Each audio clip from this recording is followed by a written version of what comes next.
Hello everyone and welcome to ATFX. This is our CPI preview for the big US data coming out later at the week. As always, if you haven't subscribed to us, please do hit that subscribe button, then you'll get all the updates we've got on all the big fundamental and macroeconomic movers in the market. So let's get straight into what's going on tomorrow. So inflation data, as we know, the Fed has been heavily focused on inflation pretty much for the last couple of years as it's got out of, some would say, out of control after the COVID period. We know that they have skewed their focus recently to jobs because they're feeling like they're getting inflation under control, and the numbers that we think we're seeing coming up will be hopefully confirming that as well. But there could be always that chance that there might be the odd spanner in the works that throw things through. And I'm going to bring up a couple of charts here where I think there are some really good trading opportunities. First, let's look at that data that we're expecting. So for the core number, which is probably the one that most traders in the market are focusing on the most, we're expecting a 0.2% increase, and the last time we got a 0.3%. So it does show that we are going to get that cooling in the market, and that headline number, that CPI number, is a 0.1% increase, with the year on year coming in as a 2.3%. Last time we got 2.5. So we do want to see that cooling, which has led to that dovish 50 basis point cut which we got last time from the Fed. Now, just over a week ago, we were pricing in another 50 basis point cut from the Fed next time out, which is in November. So we've got a little bit of time, and we've got a lot of data, and we've got a lot of other things going on in the market, a lot of geopolitical risks as well. But now I think 80%, we've got an 87% chance that we're now going to move to that 25 basis point. And that is because of that key jobs data that we got last week that came out as 254,000 instead of an expected 140,000. So massive step up in that jobs. But now we're probably getting a little bit more focus on this inflation side of that Fed equation. Like they've got a strong focus on inflation to get that back to their 2% level. But also they want to keep that jobs market ticking along nicely.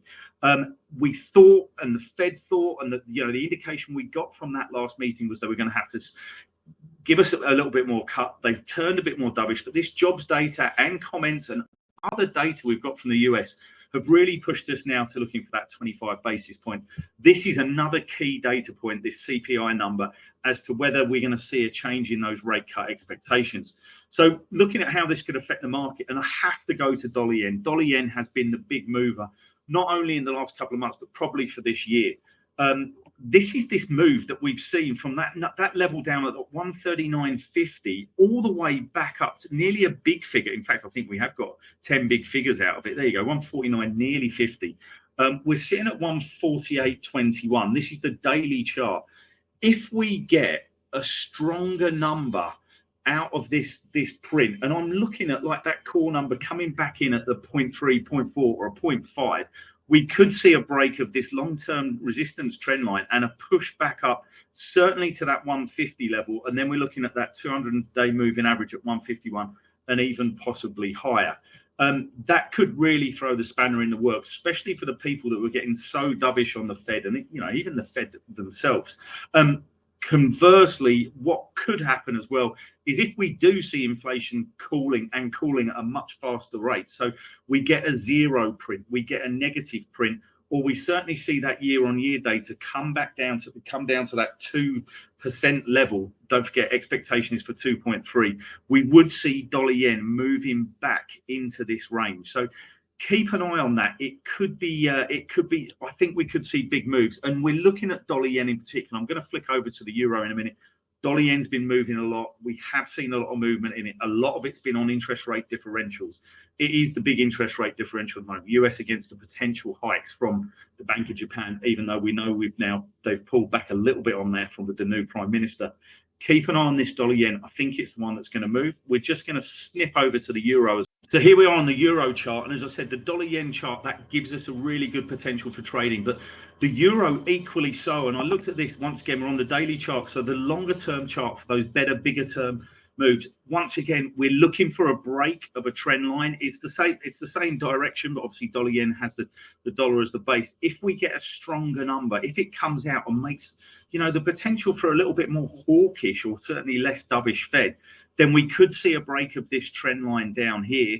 We're sitting at 109.70. We're sitting nicely on it. Now, we have got a couple of trading sessions before we get there, but with the daily chart, it's normally a good indicator. If we get a break of this line and a break of these recent lows, not too far away, it could see us down there. And then this level here is going to be very interesting.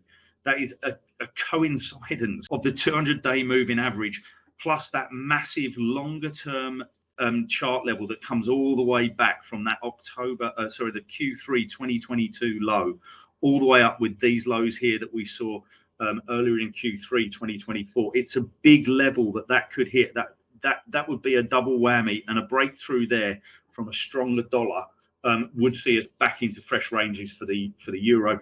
Conversely, of course, a weaker number, dollar selling, we see euro probably accelerate back up into this mid-range, and then we're probably going to be dealing with this 112 level again. So plenty of trading opportunities out there. I can't emphasize enough how big this number could be. And we have seen the Fed move from jobs to inflation. Inflation was the big thing we were looking at all the way through the last year, really. It's only recently clicked over to jobs. But if we see that change in that underlying inflation number, that could be back in focus for us. So thanks very much. Once again, please do subscribe if you haven't done that. But here's us from ATFX signing out, and good luck with your trading.